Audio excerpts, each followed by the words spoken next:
Hello friends, Dastak पाठशाला में आप सभी का स्वागत है। फ्रेंड्स, रैंकिंग टेस्ट का यह दूसरा वीडियो है। यदि आप लोगों ने पार्ट 1 नहीं देखा है तो जाके पहले पार्ट 1 देखिए। उसमें मैंने रैंकिंग टेस्ट के सारे इंपॉर्टेंट क्वेश्चन करवा दिए हैं। चलिए पार्ट 2 में हम लोग क्वेश्चन सॉल्व करते हैं। फ्रेंड्स, यदि आप इस चैनल पर नए व्यूअर हैं तो पहले चैनल को सब्सक्राइब कर लीजिए, बेल आइकन को दबा लीजिएगा ताकि नए वीडियो अपलोड होने पर आपको नोटिफिकेशन मिल सके। फ्रेंड्स, इस चैनल में लास्ट तक बने रहिए। मैं आपको रैंकिंग टेस्ट के प्रत्येक क्वेश्चन आसानी से लगाने के लिए सिखाऊंगा। तो चलिए वीडियो शुरू कर लेते हैं। हमारा पहला क्वेश्चन है, एक पंक्ति में सोहन बाएं से 11वें स्थान पर और मोहन दाएं से 15वें स्थान पर है। दोनों आपस में स्थान बदलते हैं, तब सोहन बाएं से 18वें स्थान पर चला जाता है। क्वेश्चन पहला है कि पंक्ति में कुल व्यक्तियों की संख्या बताइए, और दूसरा है परिवर्तन के बाद दाहिने से मोहन का स्थान ज्ञात करें। फ्रेंड्स, पार्ट 1 में हमने बताया था फार्मूला होता है कुल संख्या बराबर आरंभ से स्थान प्लस अंत से स्थान -1।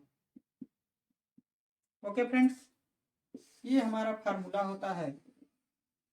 यदि -1 आपको नहीं समझ में आता है कि फार्मूले -1 क्यों होता है, तो पार्ट 1 में मैंने बेहतरीन तरीके से बताया है कि फार्मूले में -1 क्यों किया जाता है। चलिए, यदि यानी कि किसी भी पंक्ति में किसी भी व्यक्ति का, एक ही व्यक्ति का आरंभ से और अंत से स्थान पता हो तो हम कुल संख्या निकाल सकते हैं। अब यहाँ से क्वेश्चन हमारा कह रहा है कि सोहन बाएं से 11वें स्थान पर है, यानी कि सोहन बाएं से 11वें स्थान पर है, जबकि मोहन दाएं से 15वें स्थान पर है। मोहन दाएं से 15वें स्थान पर है। फ्रेंड्स, अगर एक ही व्यक्ति का दाएं और बाएं दोनों से रहता तो हम इस फार्मूले से निकाल लेते, लेकिन ये सोहन और मोहन अलग अलग व्यक्ति हैं। उसके बाद कह रहा है कि दोनों आपस में स्थान बदल लेते हैं, यानी कि मोहन इधर आ जाता है 11वें पर और सोहन इधर चला जाता है 15वें पर। ये दोनों आपस में स्थान बदल लेते हैं। स्थान परिवर्तन के बाद देखा जाता है कि सोहन बाएं से 18वें स्थान पर चला जाता है, यानी कि देखा गया कि सोहन बाएं से 18वें स्थान पर चला गया है।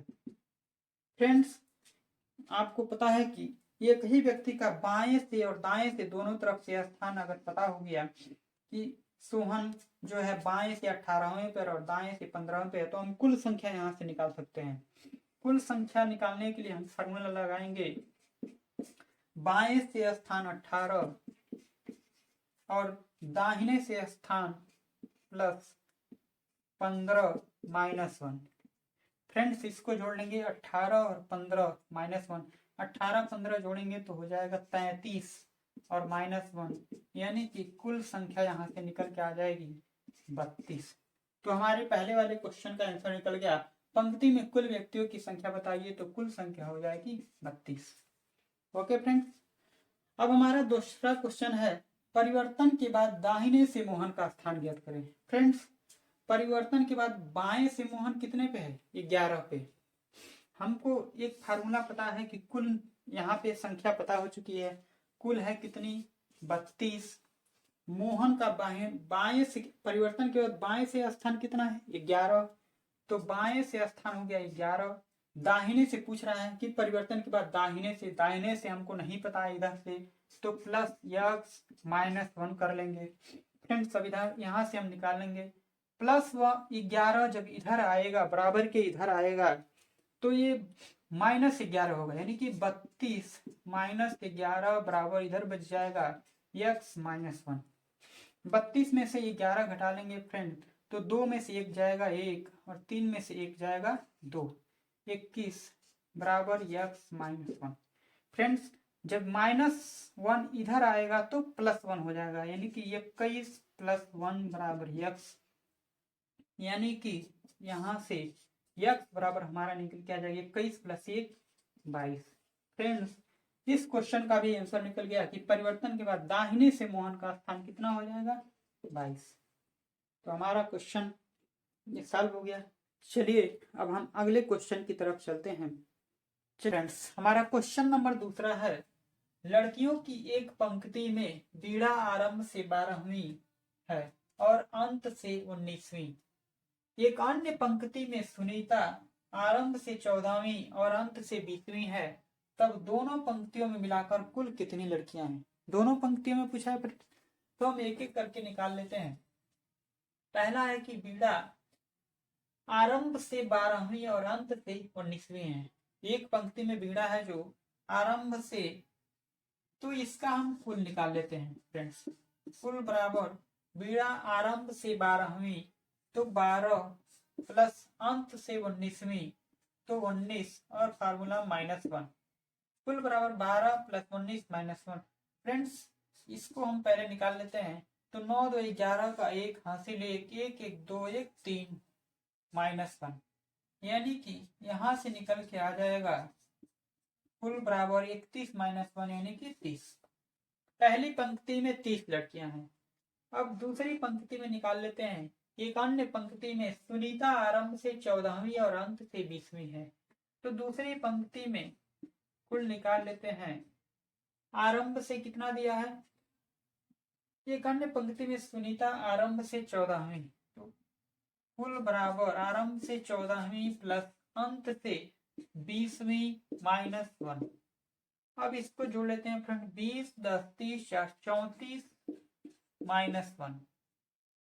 तो यहां से फ्रेंड्स कुल बराबर निकल के आ जाएगा 34 -1 यानी कि 35।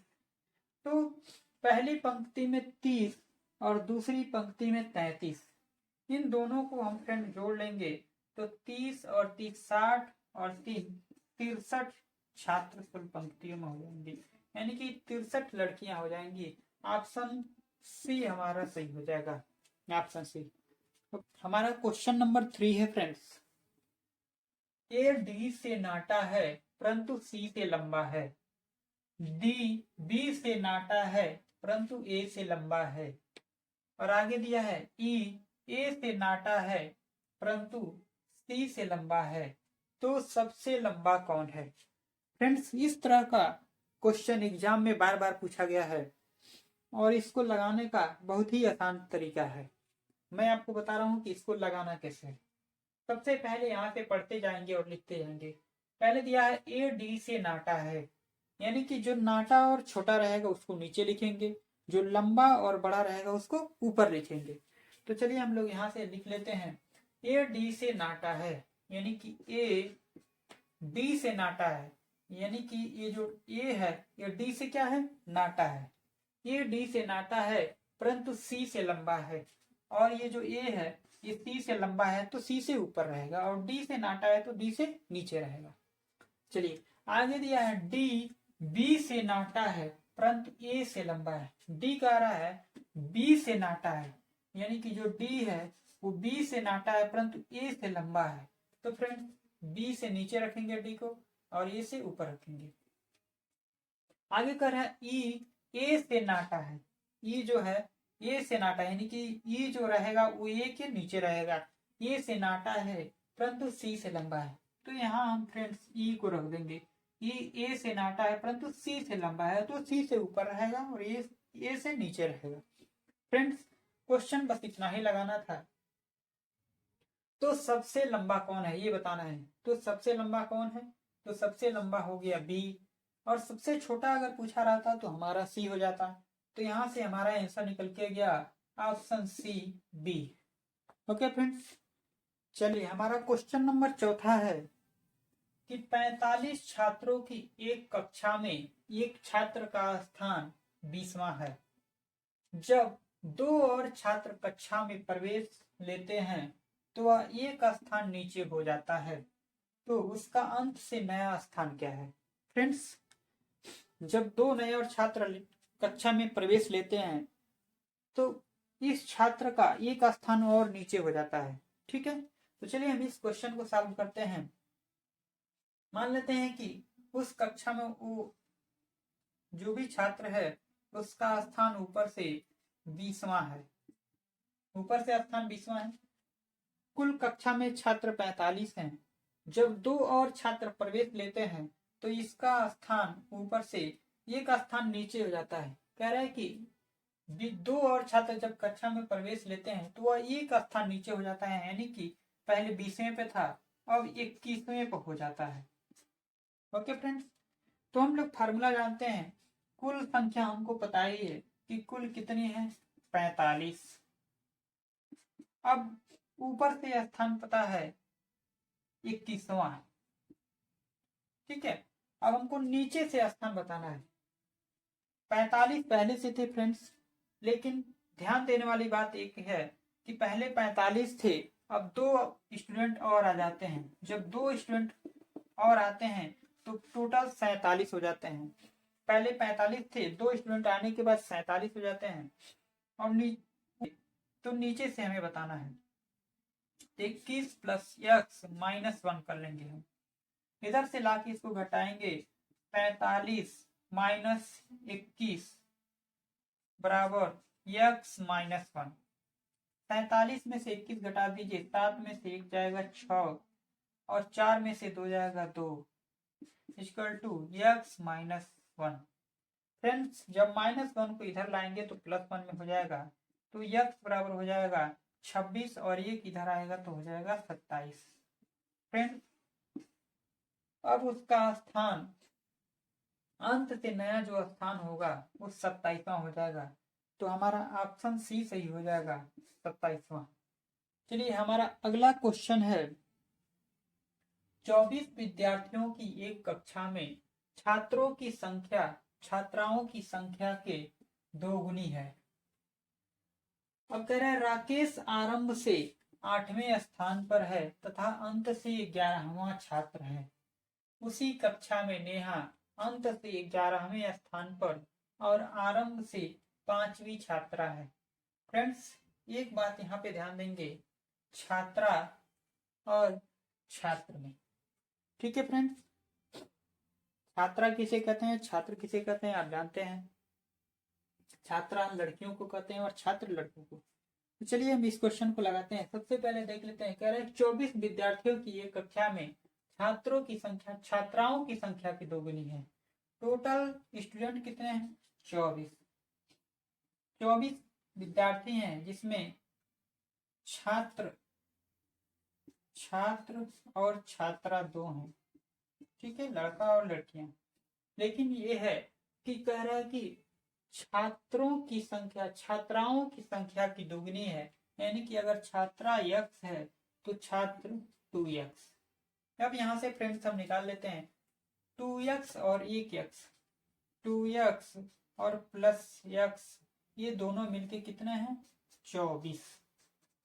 2x और 1x यानी कि 3x बराबर 24। यहां से x बराबर निकल के आ जाएगा, 3 से काट देंगे तो 3 9 24, यानी कि x बराबर 8। यानी कि फ्रेंड्स कहने का मतलब कि 8 लड़कियां हैं, x बराबर 8 और 2x यानी कि 8 दूनी 16, यानी कि 16 लड़के छात्र। यानी कि फ्रेंड्स हमारा निकल के आ गया, बॉयज हो गए 16 और गर्ल हो गई 8। ठीक है फ्रेंड, अब चलिए हम लोग क्वेश्चन लगाते हैं। क्वेश्चन कह रहा है कि राकेश आरंभ से 8वें स्थान पर है, ठीक है। किसी पंक्ति में 24 विद्यार्थियों की ये पंक्ति है, इसमें राकेश आरंभ से 8वें स्थान पर है, यानी कि इधर से राकेश है, राकेश आरंभ से 8वें स्थान पर है। फ्रेंड्स, अगर ये 8वें पे है तो इससे पहले कितने स्टूडेंट रहे होंगे, 7 स्टूडेंट, 7 स्टूडेंट रहे होंगे। फ्रेंड्स, हमें ये नहीं पता है कि इस 7 स्टूडेंट में कितने बॉयज हैं और कितने गर्ल। ठीक है फ्रेंड्स, चलिए हम आगे लगाएंगे और डिफाइन करेंगे। कह रहा है कि राकेश आरंभ से 8वें स्थान था, अंत से ये 11वां छात्र है। ये जो राकेश है ये अंत से ये 11वां छात्र है, अंत से कितना है, 11वां, यानी कि इससे नीचे कितने बॉयज और हैं? छात्र, छात्र की बात कर रहा है फ्रेंड्स। ध्यान देने वाली बात है कि अंत से ये 11वां छात्र है, यानी कि इससे नीचे 10 छात्र और हैं, यानी कि बॉयज। ठीक है फ्रेंड। अब दूसरी चीज कह रहा है कि उसी कक्षा में नेहा अंत से 11वें स्थान पर, इसी कक्षा में नेहा अंत से 11वें स्थान पर है। नेहा इसी कक्षा में कहीं है जो अंत से ये 11वें स्थान पर है। ये है नेहा जो अंत से ये 11वें पर है, ये 11वें पे है फ्रेंड्स। अगर ये अंत से ये 11वें पर है तो इससे नीचे कितने और स्टूडेंट होंगे? 10 स्टूडेंट, 10 स्टूडेंट इससे नीचे होंगे, तभी तो ये इससे नीचे 10 और ये 11वें पे कौन है? नेहा। चलिए फ्रेंड्स, अब हम देख लेते हैं इस कक्षा में कुल कितने स्टूडेंट थे? 24 स्टूडेंट थे। तो 10 ये एक 11, 11 और एक ये 12 और 12 7 19, यानी कि इन दोनों के बीच में 5 स्टूडेंट और होंगे, 5 स्टूडेंट और होंगे। हमें नहीं पता कि कहाँ कितने गर्ल हैं और कितने बॉयज और कितने गर्ल्स हैं। तो 10 एक 11 5 16, 16 एक 17 और 17 7 24 स्टूडेंट हो गए फ्रेंड्स। कह रहा है अब देखिए यहां से हम लगाना स्टार्ट करेंगे। हमारा पहली लाइन था कि 24 विद्यार्थियों की एक कक्षा में छात्राओं की संख्या, छात्रों की संख्या दुगनी थी। राकेश आरंभ से 8वें स्थान पर तथा अंत से 11वां छात्र है। फ्रेंड्स, राकेश अंत से 11वां छात्र है, तो इसके नीचे 10 छात्र और ये 11वां राकेश हो गया, तो 11 हो गए। अब इससे ऊपर कितने और छात्र रहे होंगे? कुल तो 16 है, 16 है, 16 में से ये 11वां नीचे से 11 ये हो गया, तो इस 7 में से 5 और होंगे, 11 और 5 बॉयज और होंगे, तभी तो ये 11 और 5 ये मिलाकर 16 बॉयज होंगे। 11 में से 11 और 5 16 हो गए, 16 बॉयज हो गए। अब ये 7 स्टूडेंट में से 5 बॉयज निकल गए, तो 2 गर्ल बच गए, 2 गर्ल। ठीक है फ्रेंड्स, चलिए। और कहा था कि नेहा जो है वो आरंभ से 5वीं है। आरंभ से कितनी है? 5वीं है नेहा, आरंभ से 5वीं है। तो देखिए फ्रेंड्स, यहां से यहां तक आने में 2 गर्ल और ये तीसरी है, तो इस 5 स्टूडेंट में से कितने और गर्ल होंगे? 2 गर्ल तो यहाँ हो गए, ऊपर से जब आ रहे हैं आरंभ से ये 5वीं आनी चाहिए नेहा, तो आरंभ से जब 5वीं आनी चाहिए तो 2 यहाँ हो गई और 2 गर्ल यहाँ होंगी, 2 2 4 और ये 5 हो जाएगी आरंभ से 5वीं नेहा। तो 2 गर्ल और 2 4 गर्ल, जब इस 5 स्टूडेंट से 2 गर्ल निकल गए तो 3 बॉयज हो जाएंगे। ओके फ्रेंड्स, 3 बॉयज हो जाएंगे।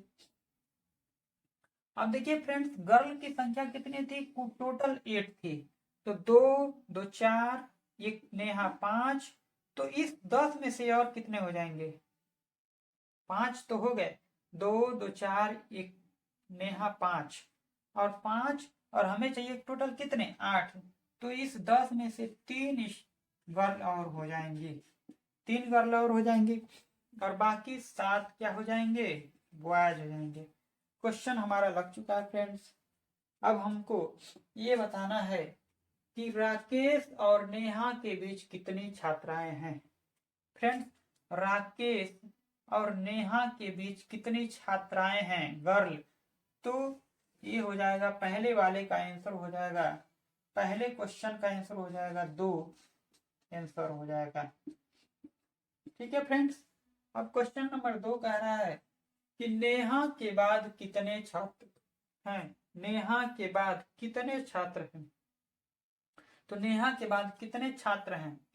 छात्र की बात कर रहा है, छात्राओं की नहीं, तो हो जाएगा दूसरे वाले का आंसर हो जाएगा 7। ठीक है फ्रेंड्स, तो इस तरह से हमारा ये क्वेश्चन सॉल्व हो गया। चलिए अब हम लोग अगले क्वेश्चन पे चलते हैं। चलिए, क्वेश्चन नंबर 6 है हमारा, 35 बच्चों की कक्षा में राम का ऊपर से 6वां स्थान है, कृष्ण राम से 7 स्थान नीचे है, तो कृष्ण का नीचे से कौन सा स्थान है? फ्रेंड्स, ये हमें पता है कि उस कक्षा में कुल 35 व्यक्ति हैं, ठीक है।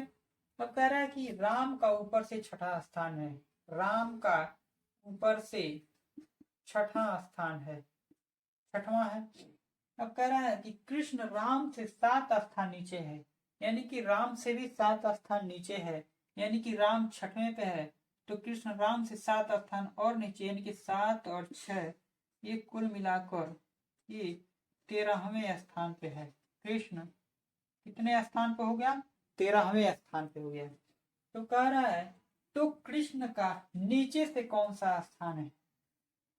ऊपर से तो पता हो गया कि ऊपर से 13वें स्थान पे, तो नीचे से कौन सा स्थान होगा? तो फ्रेंड्स, हमको पता है कि कुल संख्या निकालने के लिए हम लोग फार्मूला लगाते हैं, आरंभ से स्थान, आरंभ से स्थान प्लस अंत से स्थान -1। ठीक है फ्रेंड्स, अब हमको कुल पता है कि कुल बच्चों की संख्या जो है वो 35 है। आरंभ से स्थान हमको पता है, आरंभ यानी ऊपर से स्थान कितनी हो गई? 13। नीचे से हमको नहीं पता है, अंत से हमको नहीं पता है, तो x -1 कर लेंगे। अब इस 13 को इधर लाके घटा लेंगे, 35 माइनस 13 बराबर x -1। अब 5 में से 3 घटाएंगे तो जाएगा 2, और 3 में से 1 घटाएंगे तो 2 बराबर x -1। अब फ्रेंड्स, -1 जब इधर लाएंगे तो +1 हो जाएगा, 22 + 1 बराबर x, यानी कि x बराबर हो जाएगा 23। यानी कि कृष्ण का नीचे से स्थान कौन सा हो जाएगा? तो नीचे से स्थान हो जाएगा 23, यानी कि ऑप्शन डी सही है, 23। तो फ्रेंड्स, आज हम लोग इतना ही क्वेश्चन रहने देते हैं। ये चैप्टर लगभग समाप्त हो गया। वीडियो कैसा लगा आप लोग बताएंगे। वीडियो को लाइक जरूर करें, अपने दोस्तों में शेयर करें और कमेंट करें।